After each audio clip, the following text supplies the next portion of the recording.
नीतीश कुमार जी का बयान बहुत ही खेदजनक है और मुझे लगता है कि उनकी याददाश्त जरूरत से ज़्यादा कमज़ोर हो चुकी है। नीतीश जी का बयान आता है कि उपजाति की गणना नहीं होगी।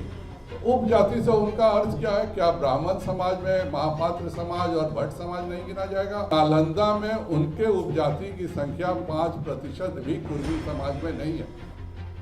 मेरा नीतीश जी से अनुरोध होगा, पहला कि वह झूठ बोलना बंद करें, दूसरा वह बताएं कि उपजाति का अर्थ क्या है।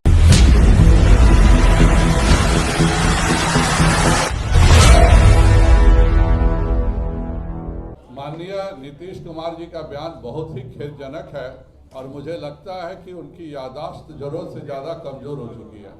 वह भूल चुके हैं कि जब वह प्रधानमंत्री जी से मिलने गए थे तो भारतीय जनता पार्टी का पूर्ण समर्थन उन्हें प्राप्त था और जनक चमार जी स्वयं उनके डेलीगेशन में गए थे। वह यह भी भूल चुके हैं कि जब वह अपने कार्यालय में सर्वदलीय बैठक बुलाए थे तो भारतीय जनता पार्टी जदयू के अलावा एकमात्र पार्टी थी जिसके 2 प्रतिनिधि वहां पर मौजूद थे। एक बात जरूर है, नीतीश जी के साथ मेरा अनुरोध रहेगा कि जिस तरह से उन सभी दलों ने मिलकर तय किया था कि जातीय जनगणना होगी, उसी प्रकार सभी दलों को बताना चाहिए कि ये हो क्या रहा है। आज अचानक नीतीश जी का बयान आता है कि उपजाति की गणना नहीं होगी।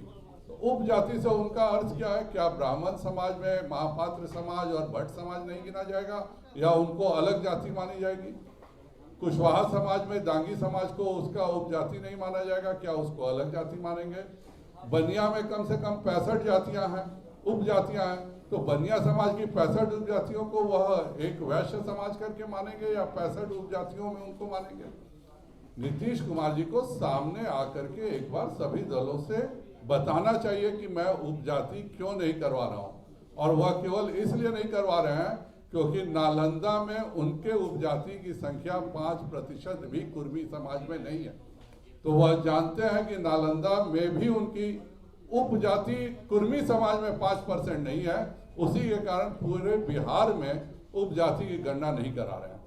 दूसरा, इसके 3 मॉडल हमारे पास उपलब्ध हैं। मैं शुरू से कह रहा हूं कि हरियाणा मॉडल है, राजस्थान, उड़ीसा, तीनों ने कराया है और हरियाणा ने इतने अच्छे से इसको जातीय जनगणना और सामाजिक जनगणना, आर्थिक जनगणना जिसकी बात नीतीश कुमार जी कर रहे हैं, वह हरियाणा ने करवाया है और हरियाणा ने अपनी जनगणना को 2 भाग में कर लिया है। एक परिवार पहचान पत्र और दूसरा अंत्योदय सरल, और उसमें सभी की आइडेंटिटी लॉग्ड है। और आइडेंटिटी लॉग्ड ही नहीं है, जिस दिन कोई गरीब व्यक्ति 60 साल का होता है उसको कहीं अलग आवेदन करने की जरूरत नहीं है, उसी पोर्टल पर आवेदन करके उसको वृद्ध पेंशन मिल जाएगा। अगर कोई अनुसूचित जाति का बच्चा 10वां पास करता है तो वहीं पे मार्कशीट अपलोड करके उसको सारे स्कॉलरशिप मिल जाएगी।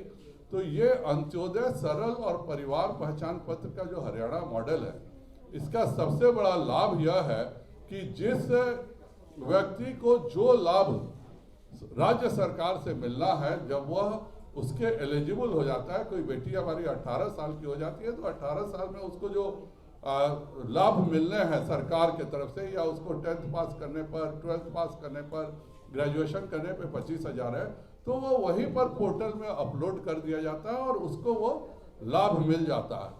तो यह मॉडल एक बहुत ही अच्छा मॉडल है।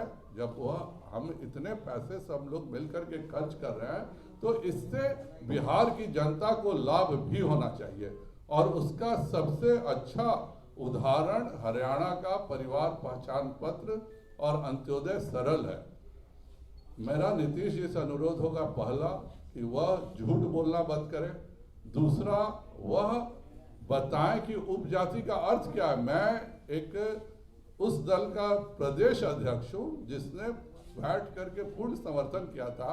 अभी मुझे नहीं बताया जा रहा है कि भाई उपजाति का क्या अर्थ है। उपजाति में वैश्य समाज की 65 जातियां अलग गिनी जाएंगी, दांगी को अलग गिना जाएगा, महापात्र को ब्राह्मण गिना जाएगा कि महापात्र को ब्राह्मण से अलग गिना जाएगा, और अगर एक साथ गिना जाएगा तो फिर जो पिछड़ा समाज का उनको फायदा मिलता है वह कैसे मिलेगा। तो यह सब चीजों को नीतीश कुमार को सामने आना चाहिए और अपनी याददाश्त ठीक करना चाहिए और झूठ बोलना बंद होना चाहिए। एक मुख्यमंत्री को हरगिज शोभा नहीं देता है कि वो सार्वजनिक जगह पर आकर झूठ बोले। जब हम साथ गए थे तब वो प्रधानमंत्री से मिले थे, आज वो अभी भूल चुके हैं। उनकी बैठक में हम लोग उपस्थित थे, वो अभी भूल चुके हैं। आज भी इस पूरे जनगणना में यह क्लियर नहीं हो पा रहा है कि आप कैसे रोहिंग्या मुसलमानों को, कैसे बांग्लादेशी को बिहार में इसको सदस्यता से रोकेंगे। हरियाणा में बहुत क्लियर कट मॉडल है, उनका जो परिवार पहचान पत्र मॉडल है उसमें बिल्कुल है कि परिवार परमानेंट परिवार और टेम्पोररी परिवार करके उन्होंने बिल्कुल अलग अलग सेक्शन बनाया है। हमारे यहाँ जो बांग्लादेशी घुस करके बैठे हुए हैं उनको क्या हम हिंदुस्तान का सीधे नागरिक बनाने जा रहे हैं? इससे कोई भी चीज, मुझे क्या किसी भी महागठबंधन के भी किसी दल की कभी भी ब्रीफिंग नहीं की गई और यह पूरा एक चोरी छुपे किया जा रहा है। उपजाति का केवल इसलिए नहीं किया जा रहा है क्योंकि नालंदा में नीतीश कुमार जी की उपजाति 5% कुर्मियों में भी नहीं है और अपनी खींच छिपाने के लिए वह पूरे प्रोसेस को आज अचानक यह बोलने का कि उपजाति की जनगणना नहीं होगी, आज जबकि गणना शुरू है, आज आपको यह सफाई देनी पड़ रही है, तो यह इतने छुपा करके क्यों किया जा रहा है? इसका मतलब इसमें कहीं ना कहीं साजिश है, इसमें आंकड़े छुपाने की साजिश हो रही है। आपको सामने आना चाहिए। अभी तक हर जगह पर बकायदा एक्ट बनता है, जैसे हरियाणा के जिसमें मॉडल की चर्चा कर रहा हूँ, अंत्योदय सरल 2014 का हरियाणा राज्य सरकार के एक्ट से बना है। जो परिवार पहचान पत्र है वह 2021 के हरियाणा राज्य के एक्ट से बना है। आप जातीय जनगणना करने जा रहे हैं, पैसा भी ले रहे हैं, लेकिन एक कानून बना करके अगर इसको कानूनी रूप से अमली जामा नहीं बनाइएगा, इसको एक पहचान नहीं दीजिएगा और इसको भविष्य के लिए तैयार नहीं करिएगा कि किसी का भी मृत्यु प्रमाण हो तो उसका मृत्यु प्रमाण पत्र अपलोड होने से नाम हट जाए, उस परिवार में कोई बच्चे का जन्म ले तो उसका नाम जुड़ जाए। अगर यह सब कुछ नहीं करना है, खाली एक गिन लेना है और गिनने के बाद उसको कचरा पेटी में फेंक देना है, तो नीतीश जी का पूरा प्रयोजन का अर्थ नहीं समझ में आ रहा। और अगर इसको करना है तो इसको लाइव डैशबोर्ड बनाइए कि जब भी किसी के परिवार में बच्चा जन्म हो, उसको जो जो सुविधाएं मिलती हैं बच्चे को, उसको वहां से मिलना शुरू हो जाए, उसका अपलोड हो जाए। और कोई नई चीज नहीं है, यह हरियाणा ने बहुत ही अच्छे ढंग से, उनका चाहे जमीन का हो चाहे उनके परिवार का हो, एक बहुत बढ़िया हरियाणा ने मॉडल किया। और यह भारतीय जनता पार्टी शासित राज्य है जो परिवार पहचान पत्र और अंत्योदय सरल के माध्यम से राज्य सरकार और केंद्र सरकार के मिलने वाले सारे लाभ ऑटोमेटिकली, एक बार अगर परिवार आइडेंटिफाई हो गया तो उसको ऑटोमेटिकली केवल पोर्टल पर आवेदन करना है और उसको वह लाभ मिल जाएगा। यह चीजें बिहार में भी होनी चाहिए। नीतीश कुमार जी आज भी आकर के साफ साफ नहीं बता रहे हैं कि क्या स्वरूप होगा, कैसे होगा, बस अपने अफसरों के भी शुरू कर दिया है। न उन्होंने विधानसभा में इसका 5 दिन का विधानसभा सत्र चला, कभी उन्होंने यह जरूरत नहीं समझा कि भाई हम सभी विधायकों को विधानसभा में आके बिहार राज्य को विश्वास में लें। यह सारी चीजें नीतीश कुमार जी ने नहीं किया है। तो नीतीश कुमार जी पे मुझे शक होता है कि वह सही में जनगणना कराना चाहते हैं और इससे बिहार के निवासियों को लाभ देना चाहते हैं, या महज केवल नाटक कर रहे हैं और वह नाटक के तौर पर एक दिखावा कर रहे हैं जिससे बिहार की जनता को कोई लाभ नहीं होगा। अगर यह ऐसी बात है तो यह बहुत ही शर्मनाक है। जब सभी दलों ने पूरे सहयोग से जातीय जनगणना का चर्चा करके हाँ भरी है, तो यह पूरे पारदर्शी तरीके से होना चाहिए। सवाल ये है सर कि क्या नीतीश कुमार हरियाणा मॉडल को लागू करेंगे? दूसरा ये है कि अगर जातीय जनगणना स्पष्ट रूप से उसका मॉडल नहीं आया था तो क्या उसमें कहीं कोई त्रुटि था? अभी तो किसी को नहीं मालूम है। मैं तो बोल रहा हूँ, मैं प्रदेश अध्यक्ष हूँ दूसरे बिहार के दूसरे सबसे बड़े दल का। आज तक हम लोगों को भी या हमारे विधायकों को भी किसी को कभी नहीं बताया गया कि हो क्या रहा है। भाई आप इतना सीक्रेट क्यों बनाना चाह रहे हैं? इसका मतलब है आपके मन में बेईमानी है। अगर यह जातीय जनगणना पे सभी दलों ने हाँ कही है, चाहे वह भाजपा हो, चाहे माले हो, चाहे कांग्रेस हो, चाहे राजद हो, जदयू हो, जब सबों ने हाँ कहा और सबों ने मिल करके एक स्वर से किया, तो यह आज आपको बताने में कि प्रक्रिया क्या है, कैसे होगी। आज उन्होंने अचानक एक विस्फोट कर दिया कि उपजाति नहीं गिनी जाएगी। उपजाति का मतलब क्या है? आप महापात्र को क्या समझते हैं? महापात्र को एक जाति समझिएगा कि ब्राह्मण समाज का अंग समझ का ही एक अंग समझिएगा? ब्रह्मभट्ट को क्या समझिएगा? मैं अपनी उपजाति क्या, मैं जाति क्या लिखूंगा? मेरी जाति बनिया है, बनिया में मेरी उपजाति है कलवा, तो मैं क्या लिखूंगा? यह मैं खुद नहीं जानता हूं, तो बिहार की आम 11 करोड़ जनता कैसे अपनी बातों को रखेगी? नीतीश कुमार जी को यह सब चीजें लिखनी चाहिए, अखबार में बाकायदा एडवर्टाइजमेंट देना चाहिए कि किस तरह से वह जनगणना करेंगे और इस पूरे कार्य का भविष्य में बिहार की जनता को क्या फायदा मिलेगा, यह भी साफ होना चाहिए। और इसका बिल्कुल बढ़िया हरियाणा मॉडल मौजूद है। एक बार सबकी जांच हो जाए, एक बार सबकी जाति का जनगणना हो जाए, घर का नंबर मिल जाए, तो उसके बाद उसी से कोई उसका बच्चा पैदा होता है अनुसूचित जाति का, तो उसको लाभ ऑटोमेटिक मिलना चाहिए। क्यों पूरा प्रोसेस वो करेगा? अगर हमारी कोई बेटी 18 साल की शादी के विवाह की हो जाती है, तो जब उसका नाम ऑलरेडी रजिस्टर्ड है, तो जो उसको विवाह का जो लाभ है वो ऑटोमेटिक ढंग से पोर्टल पर अप्लाई करके मिलना चाहिए। हर चीज के लिए फिर वही सारी चीजें करनी पड़ेंगी। तो इस पूरे का नतीजा क्या होगा? यह जनता की भलाई के लिए हो रहा है, तो जनता की भलाई के लिए सभी चीजें सामने होनी चाहिए और सभी दलों के सामने स्पष्ट होना चाहिए। अब राजद से आज ही डिबेट होगा, किसी को मालूम है क्या? किसी को नहीं पता। क्या हम लोग बात करेंगे? जब सब दलों ने साथ दिया है तो जनता तो हमसे भी पूछेगी कि आपने साथ दिया था तो बताइए कैसे कर रहे हैं। मुझे नहीं पता, किसी को ना राजद को पता है ना किसी को पता है।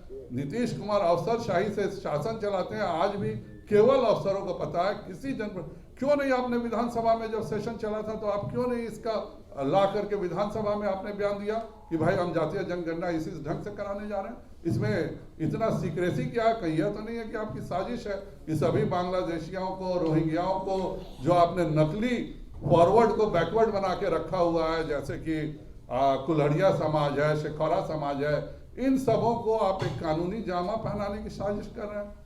यह तो पूरे बिहार की जनता को संशय होगा। और उपजाति छुपाने में शर्म क्या? भाई मेरी उपजाति बताने में, आपकी उपजाति बताने में क्या? लेकिन नीतीश जी को डर है कि उनके समाज, उन्हीं के माने कुर्मी समाज में वो 5% नहीं है, इसलिए वह चाहते नहीं है कि नालंदा के कुर्मी समाज जाने कि उनकी असल में उपजाति क्या है। और जो गलत करेंगे उसको हम तो एक्सपोज करेंगे। मेरे चंपारण में गए, एक शब्द उन्होंने नहीं बोला कि कैसे कैसे जो हमने नेशनल हाईवेज मिला है उसका भूमि अधिग्रहण कब शुरू करेंगे। आज हालत ये, कल मैं पटना के आईबी में मौजूद था। मैं सांसद हूँ, इतनी मेरी पटना एम्स के आईबी में इतनी मेरी शर्मनाक स्थिति हो गई। कहा जा रहा है कि 6 साल से आपके बिहार सरकार ने जमीन नहीं दिया है। अभी तक हमें पता था कि 81 एकड़ जमीन दिया हुआ है, अब अचानक होता है कि नहीं यहाँ नहीं वहाँ होगा। भाई कुछ भी करना है करिए तो सही। बिहार की जनता दोषी नहीं ना है। 2016 में सरकार ने एम्स घोषित कर दिया, उसके बाद 8 एम्स हैं जो उसके बाद घोषणा हुआ और उनका निर्माण हो गया। अगर दरभंगा में कहीं भी एक एम्स, दरभंगा में एम्स खुल जाएगा, उत्तर बिहार के लोगों को लाभ होगा। आज केवल एक एम्स खुलने से पूरा कोरोना का सारा जो रियल प्रेशर था, यहाँ तक कि आपके चीफ सेक्रेटरी हों, चाहे आपके IGIMS के डायरेक्टर हों, उनका भी इलाज, IGIMS के डायरेक्टर का इलाज पटना के एम्स में चला है। अगर ये ऐसा एक अस्पताल दरभंगा में खुल जाएगा तो नीतीश कुमार को क्या नुकसान है?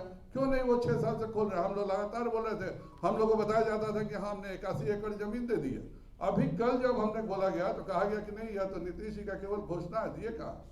पटना एम्स में भी आज 25 एकड़ जमीन की घोषणा नीतीश कुमार 10 बार कर चुके हैं, आज तक 25 एकड़ जमीन नहीं दी है कि हम पटना एम्स में सुपर स्पेशलिटी कर सकें। तो यह केवल समाधान यात्रा है या समाधान के बदले केवल समय पास यात्रा है, जिससे कि कोई उनसे प्रश्न नहीं करे।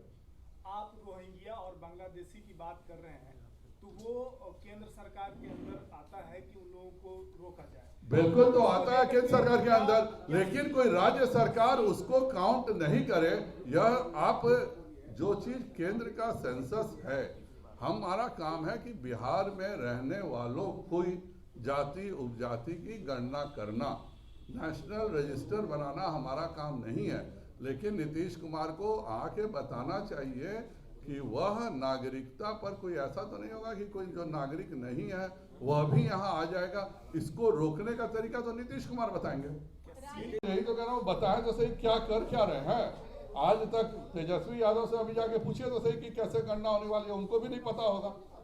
और ये आज अनाउंस करने का क्या जरूरत है कि ये नहीं होगा, उपजाति नहीं गिनी जाएगी।